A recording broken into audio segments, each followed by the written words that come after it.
Dicas do Ministério da Saúde para se proteger do novo coronavírus. Medidas simples de higiene podem te ajudar.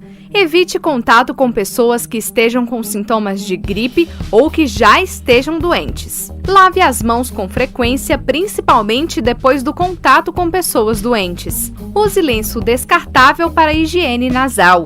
Cubra o nariz e a boca quando espirrar ou tossir. Evite tocar nos olhos, nariz e boca. Lave as mãos após tossir ou espirrar. Não compartilhe objetos pessoais como talheres, pratos, copos e garrafas. Mantenha os ambientes bem ventilados. Se você é profissional de saúde, sempre atenda casos suspeitos utilizando equipamentos de proteção individual. Com estes cuidados básicos, você pode ajudar a reduzir o risco de contrair ou transmitir doenças respiratórias como o novo coronavírus.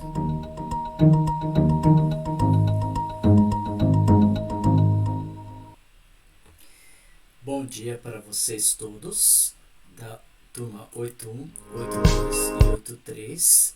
E na aula de hoje nós iremos estudar com vocês os conflitos que existem no norte do continente africano. Nós já estamos na segunda aula da semana do dia 11 a 15 de maio. Praticamente já passaram 50 dias que estamos em casa por causa dessa pandemia. Mas que Deus possa proteger você, que você tenha o cuidado, proteção vindo dos altos céus. Fique em casa, fazendo suas atividades na plataforma Eclass, se cuidando, para que nada possa ocorrer de mal na sua vida, principalmente na sua saúde. Antes de começar a aula de hoje, vamos pedir a presença de Jesus através de uma oração. Que a presença sua, Deus, possa estar presente conosco nesse dia e possamos ter um bom dia de aula, um bom dia de atividades e possamos entender esses conflitos que ocorrem lá no continente africano, na parte norte. Fica conosco nesse momento, em teu nome te pedimos, em Jesus Cristo, nosso Salvador. Amém. Bom, lá na página 92 e 93 do seu livro, você vai encontrar, por exemplo, questões focalizadas ao conflito que existe na região do norte africano. E aí nós podemos, você vai ler lá na página 92, 93 e 94, porque em 92 e 93 nós temos um texto. E na página 93, no final, e 94, nós temos as atividades relacionadas a esse contexto chamado conflitos no norte da África. E aí nós podemos levantar na página 92 e 93 dois principais conflitos que existem nessa localidade. E quais são os conflitos? Primeiro, Saara Ocidental, e o segundo, a Primavera Árabe, que ocorreu também envolvendo a maior parte dos países da África do Norte e os países que são atrelados à cultura árabe, ou o mundo islâmico. Na Saara Ocidental, primeiro, a localização da Saara Ocidental, como você pode observar lá no mapa do seu livro, você pode abrir o seu livro, se você tiver em mãos, você abre o livro lá na página número 81. E lá você pode observar que temos entre Marrocos e Mauritânia um país chamado Saara Ocidental. Saara Ocidental é um país que está entre Marrocos e Mauritânia e é banhado pelo Oceano Atlântico na parte oeste, e na parte leste nós temos um pedacinho da Argélia. Ao norte temos Marrocos e ao sul temos Mauritânia. Isso você pode observar lá na página número 81 do seu livro. Agora, nós podemos observar, por estar situado entre esses dois países como Marrocos e Mauritânia, ainda há um grande conflito no país chamado Saara Ocidental. Aí foi feito um acordo de Madrid. Esse acordo de Madrid foi estabelecido na Espanha, e todos os países que foram colonizados pelos espanhóis, como por exemplo a Mauritânia, Marrocos, Saara Ocidental, ficaram no domínio dos espanhóis. Mas em 1979 eles começaram a trabalhar com essa estrutura de desmembrar esses países e ter, por exemplo, cada país a sua própria independência, a sua própria economia, a sua própria política e assim por diante. E então esse trâmite vem desde 1975 e vai se estendendo até 1979. Agora, esses dois países como Mauritânia e Marrocos, eles brigaram por seu espaço territorial juntamente com o Acordo de Madrid. Mas Saara Ocidental, infelizmente, ela não teve esse grande espaço geopolítico e ficou ainda na dominação do próprio espaço de Marrocos. Né? E aí o que acontece? Hoje, essa região da Saara Ocidental, já ela você pode observar ali, Marrocos, né, e Saara Ocidental. Ali você pode observar nesse mapa que Marrocos aqui, Marrocos ainda domina todo esse espaço da Saara Ocidental.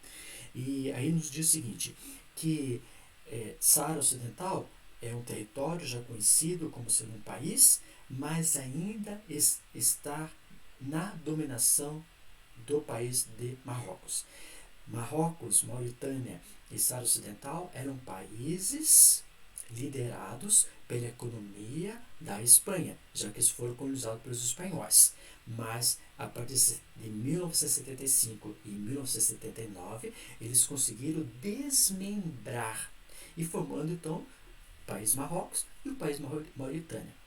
E Marrocos pegou essa parte da Saara Ocidental e até hoje ela está nesse conflito que nós observamos. Ali você pode observar nessa parte vermelha, aqui, a parte vermelha é um muro que foi construído, o muro do Saara, desmembrando essa parte.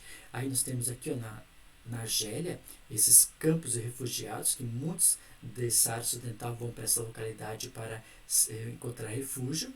Nós temos essa área em laranja que você pode observar, que é a área livre da Saara Ocidental, então eles podem transitar para ir para cá, e essa parte aqui escura é a área controlada por Marrocos. Olha só, um país, né, da Saara Ocidental, que temos ao norte Marrocos, ao sul Mauritânia, e um pedacinho aqui Argélia. Nessa localidade toda aqui, não dá para transitar numa boa, porque é controlado pelo país Marrocos. E a Saara, então, Ocidental livre, essa parte aqui que está pintada em laranja. Então, Saara Ocidental tem o seu próprio território, tem o seu próprio país, mas ainda é dominado pela questão de Marrocos. E a Saara Ocidental está lutando para acabar com o domínio de Marrocos nessa localidade. E até o presente momento ainda não conseguiu, devido à questão geopolítica proposta por Marrocos. Aqui você pode observar a região da Saara Ocidental, né? Essa região aqui que nós podemos observar, a estrutura deles é o domínio ainda proposto pelo mundo árabe.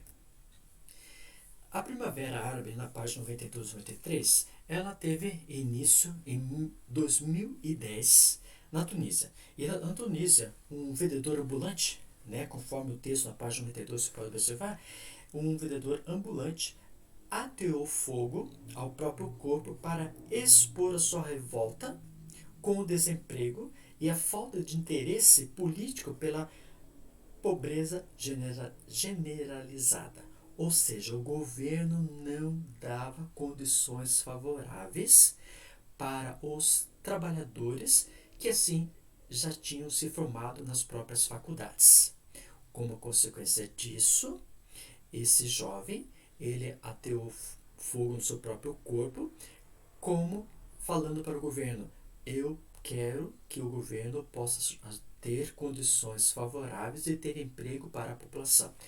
Com isso, esse atear fogo nesse jovem, começou então essa Primavera Árabe. Essa Primavera Árabe já tem um nome próprio, porque primavera é a estação do ano, e árabe nos países que ocorreram esse conflito entre o cidadão e o governo. E a Primavera Árabe, ela teve então esse início em 2010. Em 2011, já alguns outros países já começaram a adentrar. Então aí já temos a África Branca, esses 7 países do norte da África, como é chamada África Branca, e o Oriente Médio. Toda a cultura muçulmana islâmica árabe, eles começaram a ter as suas questões de conflito diretamente com o próprio governo.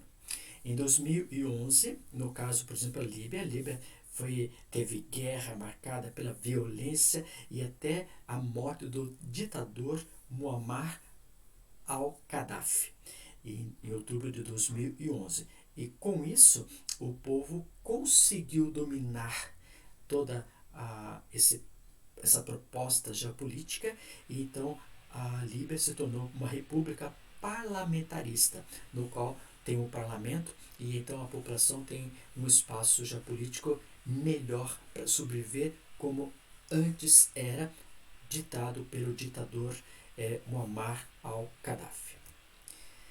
Também nós temos, continuando, governo de postos. Por exemplo, na Tunísia e Egito, em fevereiro de 2011, janeiro, nesse período, janeiro, fevereiro, março de 2011, esses países foram que o próprio povo conseguiu liberar, tirar esses governos, que eram governos autoritários, que não davam grande formação geopolítica para a população. Então, esses dois países, como a Tunísia e Egito, sofreram esse processo. A Argélia, infelizmente, ela ficou muito abalada por toda essa estrutura, e o quadro socioeconômico decaiu, foi muito abaixo. Então, a estrutura deles, a Argélia, por ser um país que tem grande composição, exploração, extração de petróleo, infelizmente a atividade econômica deles está bem precária, devido à Primavera Árabe. Marrocos, nós tivemos, por exemplo, protestos foram marcados por autoimolação, ou seja, pessoas que morreram na frente da parte política do país para mostrar o seu constrangimento de que aquela liberdade que a política estava fornecendo não era favorável para os cidadãos. Como consequência disso, o governo ele criou uma nova estrutura colocando a democracia. Então, a democracia, o povo tem essa liberdade. Mas o povo, muitos deles morreram através de autoimolação, para que o governo pudesse entender que eles queriam um governo de democracia. Mauritânia, a agitação foi foi menos do que os outros países que foi citado, mas consequentemente não teve quase nada de mudança política no país. Então a Mauritânia ainda continua no processo do povo lutando para encontrar a liberdade, a democracia no próprio governo de Mauritânia. A Líbia é um país norte-africano mais impactado pelos protestos da Primavera Árabe. Ainda enfrenta a instabilidade política e econômica. E, consequência disso, então, como tem grande exploração de petróleo, eles ainda estão vivenciando esse problema de explorar petróleo e enviar para outras áreas do mundo, e gera a instabilidade econômica e política dentro do próprio país. E isso nós podemos observar que são os países que fazem parte da norte da África pela cultura árabe, e porque eles não tinham a democracia. Então você vê que a maior parte dos países hoje tem a democracia, e alguns sofreram alguns problemas, como a Argélia, a economia não cresceu, a Mauritânia ela ficou nessa economia mais baixa, e a Líbia ainda tem uma grande estabilidade geopolítica. E eles estão lutando para que possam encontrar a democracia nos países através dos governos. Agora eu gostaria que você realizasse a página 93 e 94 e colocasse lá na plataforma do Eclass as suas atividades que valem nota para o segundo bimestre. Que Deus possa abençoar você ricamente e você possa sempre ter a presença de Jesus no seu coração. Vamos orar? Que a tua presença, ó Deus, possa estar presente conosco e nós possamos sentir a presença de Jesus Cristo no nosso coração. Cuida de cada aluno da 81, 82, 83 e que eles possam sentir a presença de Jesus Cristo no coração deles. Também estenda essas bênçãos aos seus queridos familiares. Em teu nome te pedimos, em Jesus Cristo, nosso Salvador. Amém. Obrigado, turma, e vejo você lá na plataforma Eclass.